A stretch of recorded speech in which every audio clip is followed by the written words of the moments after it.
Arrêtez avec l'étirement du psoas, ça ne sert à rien. Le psoas, sujet du jour, eh bien on va voir pourquoi il est intéressant de ne pas s'étirer, ou plutôt de s'étirer le psoas, mais de le considérer dans une globalité. Bien entendu, si vous aimez ce type de vidéo, vous pouvez laisser un petit pouce et vous pouvez aussi également télécharger un petit guide de conseils gratuit qui vous donnera des conseils santé faciles à effectuer. Alors, le psoas est un muscle dit profond, effectivement, parce qu'il n'est pas palpable directement, notamment en subcutané. C'est un muscle qui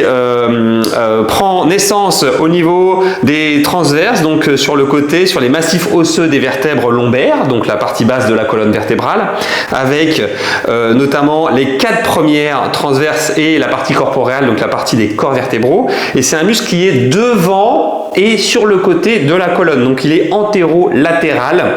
ambilatéral de chaque côté, et c'est un muscle qui va ensuite sur sa partie d'insertion distale jusqu'au grand trochanter, donc il s'insère au niveau du fémur mais sur l'intérieur du fémur,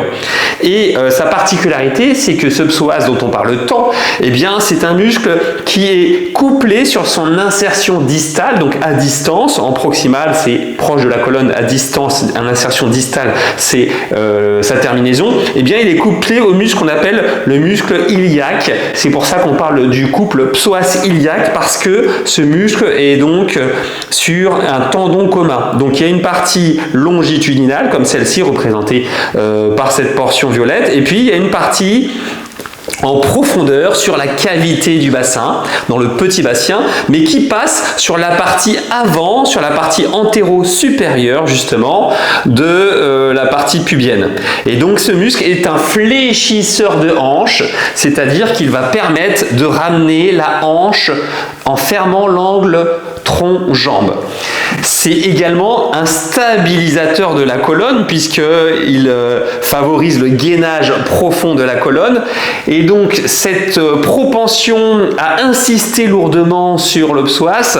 est, de mon point de vue, un point de vue trop restrictif, parce que trop isolationniste, c'est-à-dire que le psoas, oui, il tire la colonne lombaire vers l'avant, donc il favoriserait, de par sa position anatomique, la lordose, donc le creux et l'antéversion du bassin. Néanmoins, il n'est pas tout seul. Et sur la partie arrière, eh bien, vous avez toute la musculature du dos, toute la musculature des érecteurs du rachis qui est très puissante, avec notamment les paravertébraux, la musculature latérale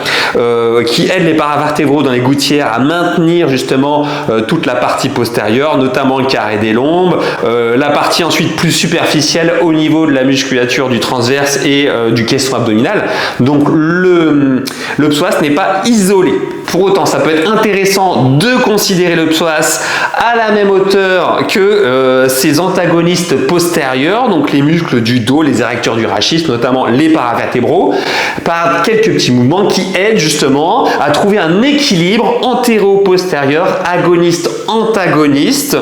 pour trouver un équilibre au niveau de la colonne et trouver un équilibre au niveau du positionnement du bassin, et donc un juste placement du bassin. Alors, quoi faire pour s'occuper de ce psoas? Dans un premier temps, vous pouvez faire justement tout ce qui est de l'ordre du gainage. Le fait de renforcer la sangle abdominale va forcément solliciter bien, les fléchisseurs du tronc, où ça permet de faire le lien entre la partie abdominale et notamment lombaire, et puis les insertions au niveau du bassin et a fortiori au niveau des fémurs. Donc je vous renvoie à mes vidéos sur le gainage dans sa globalité, ou sur les exercices de gainage que vous pouvez effectuer, qui sont pléthores et qui permettent de travailler de manière directe ou indirecte le psoas et les muscles du bassin, les muscles de la zone anatomique agoniste ou antagoniste.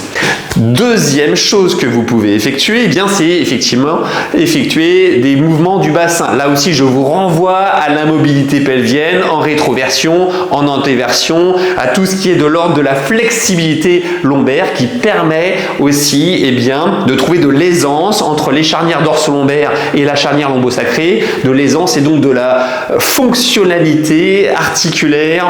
et donc le retentissement musculo-squelettique, nerveux et donc au niveau du psoas que ça va provoquer. Troisième chose, eh bien, on peut avoir des exercices d'étirement spécifiques qui sont très simples à effectuer et qu'on va voir aujourd'hui ensemble. Donc, vu que le psoas est un muscle fléchisseur de hanche et qu'il permet de maintenir la cuisse vers le tronc, eh bien, lorsqu'on est en contraction comme ceci, on va chercher à aller à l'inverse. Donc, tous les mouvements qui vont permettre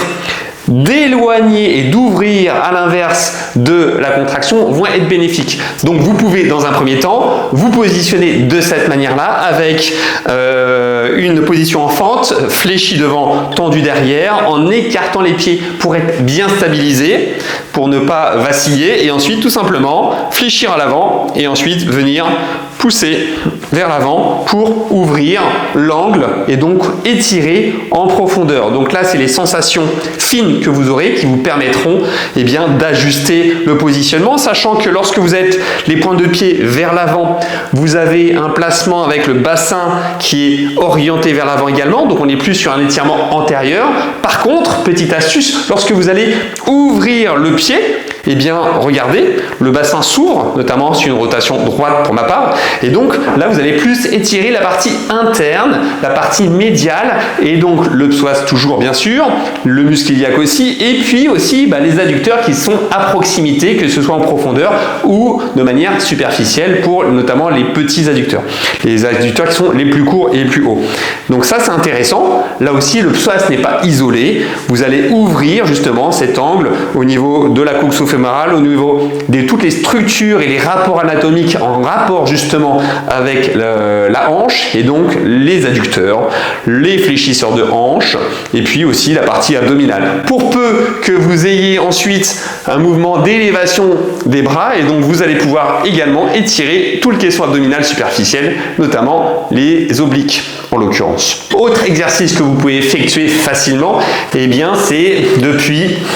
une chaise, un appui, un bord de lit, tout simplement de la même manière avec un appui sur le genou et ensuite soit sur roulette comme moi, soit en allant vers l'avant pour pouvoir sentir l'étirement antérieur et ensuite en fonction de la rotation, l'étirement à l'intérieur et donc sur cette zone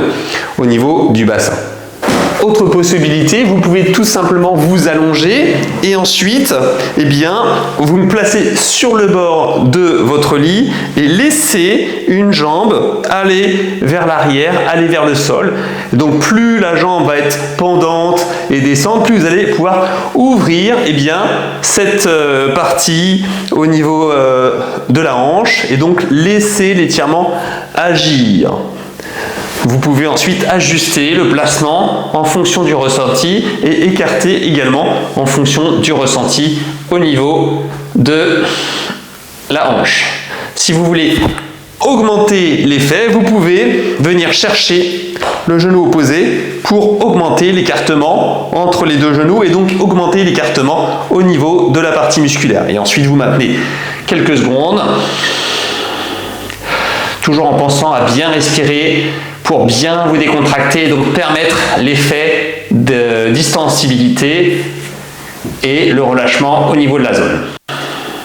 Donc, d'une manière générale, le psoas n'est pas isolé, le psoas n'est pas la raison de tous les maux pelviens et ce n'est pas non plus lui qui est forcément en cause dans le placement ou l'ajustement ou la posture hyperlordosée ou rétroversée. L'enjeu, c'est une question d'équilibre. Donc oui, le psoas existe au même titre que d'autres muscles, notamment ses antagonistes. Ce qui est intéressant, justement, c'est de jouer sur la partie agoniste-antagoniste et de toujours trouver un juste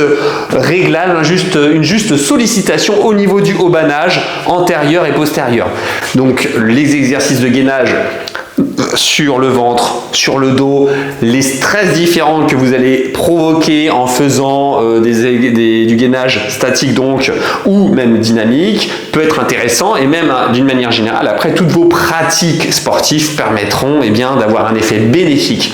pour toutes les sollicitations au niveau de la musculature de la gaine abdominale et donc sur ces muscles profonds, notamment le psoas. Donc d'une manière générale, ne vous focalisez pas sur ce psoas, pensez global, occupez-vous de la partie fessière, des érecteurs du rachis, de toute la chaîne postérieure, des ischios également, et puis bien sûr sur le quadriceps par exemple, qui permettra aussi également d'étirer le psoas en l'occurrence. Dans tous les cas, vous le savez, c'est la mobilité qui nous intéresse, c'est pourquoi je vous invite à télécharger un petit guide gratuit qui vous donne des conseils santé faciles à effectuer. Vous pouvez bien sûr laisser un petit pouce pour soutenir la chaîne et puis bien entendu, bougez-vous.